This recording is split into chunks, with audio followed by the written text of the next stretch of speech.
Capítulo 6. El sobrino de Coletilla.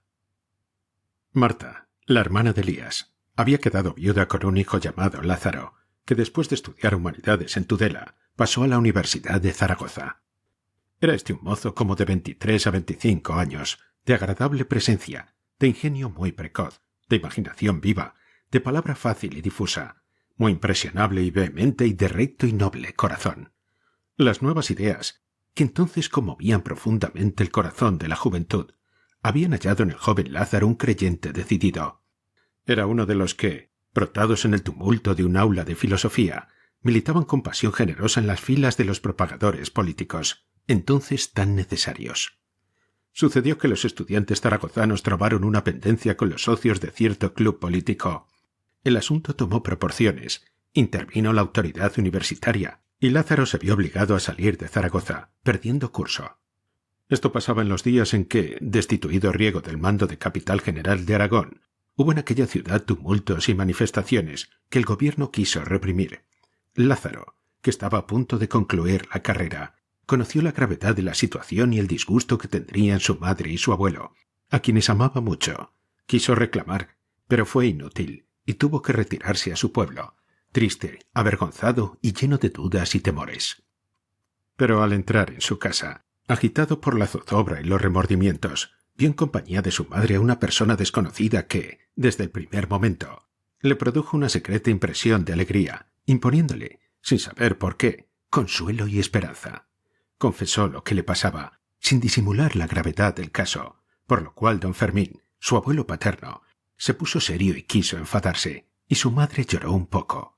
Pero la persona desconocida, que parecía estar allí para alegrar la casa, disipó la cólera del primero y secó las lágrimas de la segunda, mientras Lázaro, con la cabeza baja y humedecidos los ojos, permanecía inmóvil delante de sus jueces y de su defensor sin decir palabra, aunque la verdad no era preciso, porque la joven la defendía muy bien sin desplegar gran elocuencia, sin emplear otros recursos que su claro y natural sentido, su acrisolado y generoso sentimiento. El pobre Lázaro estaba tan turbado que se le figuraba que aquella persona era una aparición, un ser enviado del cielo para ampararle en aquellos apurados momentos. Esperaba verla desaparecer al concluir su misión, y la miraba con ese estupor silencioso que causa lo sobrenatural y desconocido. No tenía antecedentes de aquella joven, ni había sospechado que existiera y se encontrara allí, pero la imagen no se desvanecía, y por el contrario, continuaba viéndola adornado con todos los encantos físicos y morales que pueden poseer los ángeles de este mundo. No se habló más del asunto. Lázaro fue perdonado, pero no salió de sus confusiones. Explicáronle quién era Clara y por qué estaba allí, mas no por eso pudo dominar el estudiante la respetuosa y fuerte sorpresa que le había producido. Estuvo encogido y como asombrado todo el día, y temblóle la voz cuando quiso hablar con ella, y se calló al fin por temor de decir 1000 disparates. Al día siguiente despertó con una alegría exaltada, a la que sucedía bruscamente una tristeza sin igual. Su aturdimiento tomaba fases muy diversas. Tan pronto se veía atacado de un apetito insaciable de verbosidad que no podía contener. Tan pronto hacía esfuerzos inauditos para pronunciar una palabra, sin llegar a conseguirlo. Era un politicómano ferviente, y en Zaragoza se había distinguido por sus elocuentes arengas en los clubs, que le habían dado mucha celebridad. En sus conversaciones privadas se expresaba también con mucho entusiasmo y corrección. Pero esta vez de todo hablaba menos de política. Parecía que no existían ya para él ni la Revolución Francesa, ni el Emilio de Rousseau, ni las cartas de Talleyrand, ni el diccionario de Voltaire. Se había olvidado de todo esto, y solo pensaba en la fórmula más expresiva y exacta para decirle a Clara que la había visto en sueños aquella noche. Recurrió al sistema de las circunlocuciones. Pensó después en decirlo a secas y sin ambajes. Acordóse de que las alegorías se habían inventado para aquel caso, y probó todos los medios, sin lograr con ninguno su objeto. Pasaron 2 o 3 días sin que hallara un modo de ser explícito. Cuando estaba solo, sí, entonces hablaba consigo mismo, y aún parecía entablar misteriosos diálogos con aquel hermoso espíritu, que encontraba siempre en todas partes, acompañándole en sus soledades e insomnios. Espíritu lleno de luz y con formas de mujer, que brotaba del seno mismo de la noche para mirarle inmóvil, callado y sereno. Delante de esta sombra era Lázaro muy elocuente, y siempre acertaba a expresar lo que sentía, y sentía tanto el pobre, que a veces le daba uno de esos accesos vehementes en que el organismo se conmueve todo, quebrantado y oprimido por la enorme expansión del espíritu. Salía de la casa por no hallarse bien en ella y volvía a entrar por no hallarse bien fuera. Por fin, había logrado formular un diálogo con Clara. La primera vez que pudo hablar con ella un cuarto de hora seguido, se mostró muy enojado. ¿Enojado? ¿Por qué? Después empezó a darle las gracias. ¿Las gracias? ¿Por qué? Después le pidió perdón. ¿Perdón? ¿De qué? Y acto continuo le dijo que se iba a volver loco. ¿Loco? Su andar era errante. Se dirigía a todas partes y no llegaba a ninguna. Se hallaba siempre donde no quería estar. Pero a pesar de estas evoluciones de ciego, acontecía que si Clara iba a alguna parte, ¡qué casualidad!, encontraba en ella a Lázaro que la esperaba. El alma de la muchacha no estaba sujeta a estas extrañas perturbaciones. Siempre sensible y feliz en su serenidad inocente, se dejaba llevar por la corriente de una vida sin agitación ni contratiempos. En su sitio propio, para dar paz al ánimo y descanso a la fantasía, vivía sin sentirlo, digámoslo así. Y si alguna vez le entristecía algún pensamiento, era el pensamiento de volver a la calle de Válgame Dios. La amistad, casi desconocida por ella, fue entonces causa de que adquiriera esa sutil delicadeza que caracteriza los afectos femeninos y esa fluidez de ingenio que tanto los embellece y adorna. Había en el pueblo otra joven de la misma edad e idéntico carácter, llamada Ana, hija de un rico labrador. Ana y Clara se hicieron íntimas amigas en pocos días de trato.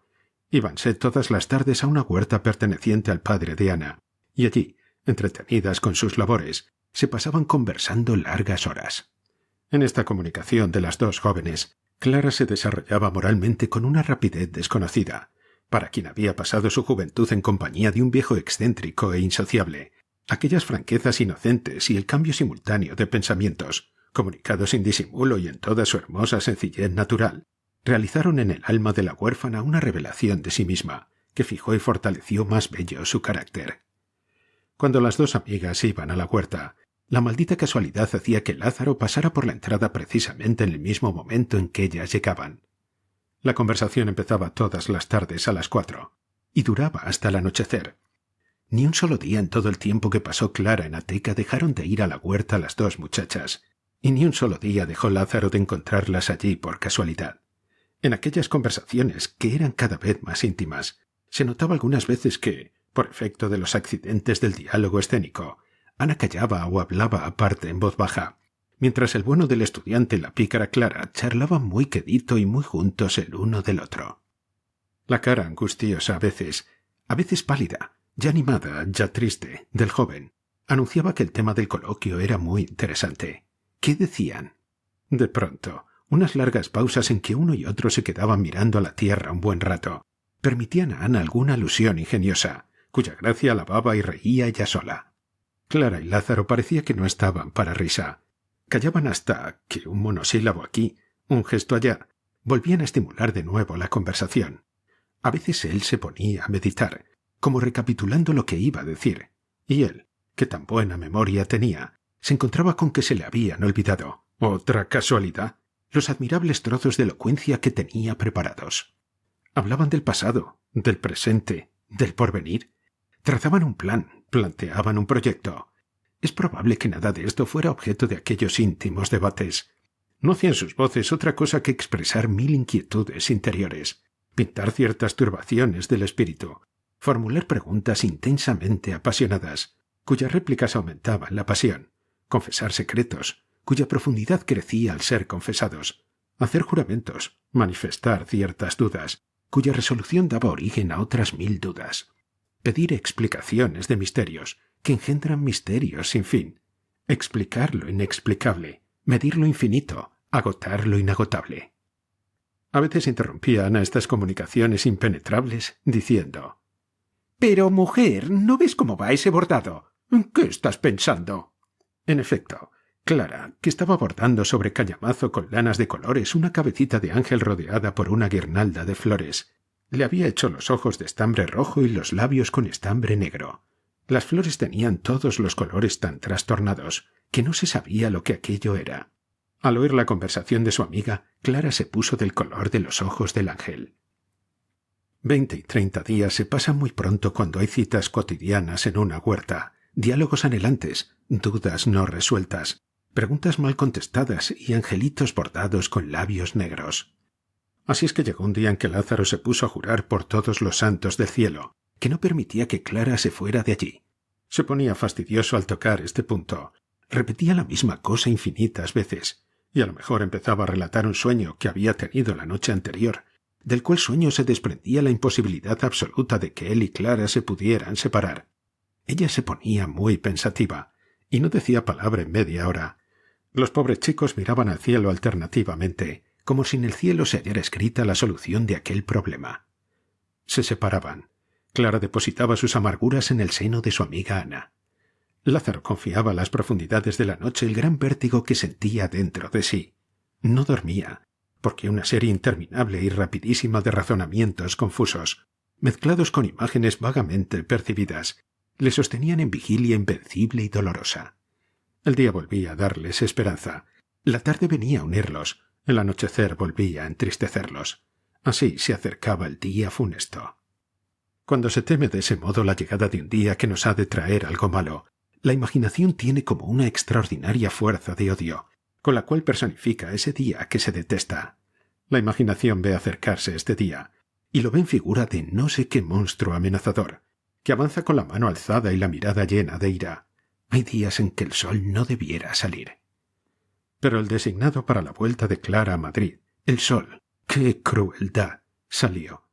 Sus primeros rayos llevaron la desolación al alma de los dos jóvenes, amenazados de una separación.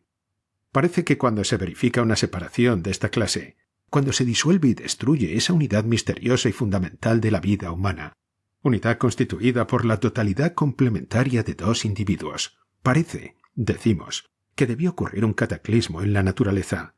Pero eso que llamamos comúnmente los elementos es ciego e insensible. Se hunde un continente y se chocan los océanos, por la más insignificante de esas causas mecánicas que nacen en el centro de la materia.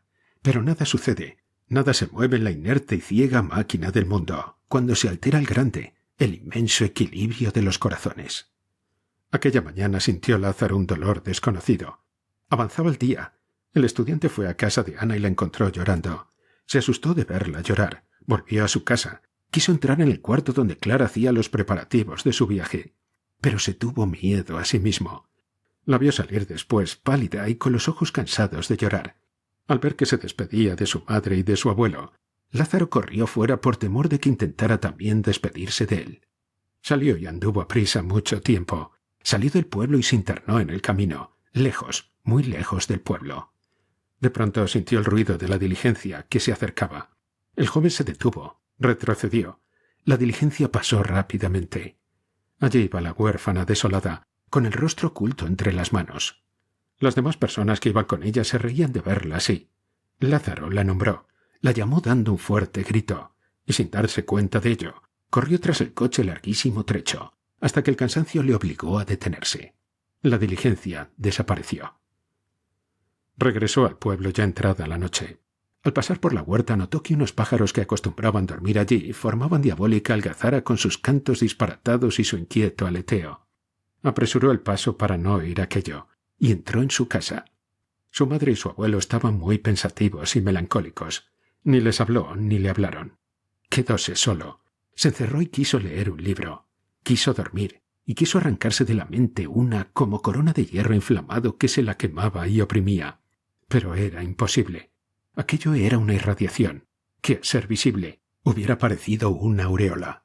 En su fiebre se quedó aletargado, y en su letargo le pareció que de su cabeza brotaban llamas vivísimas que no podía sofocar, y que sus sesos servían como un metal derretido.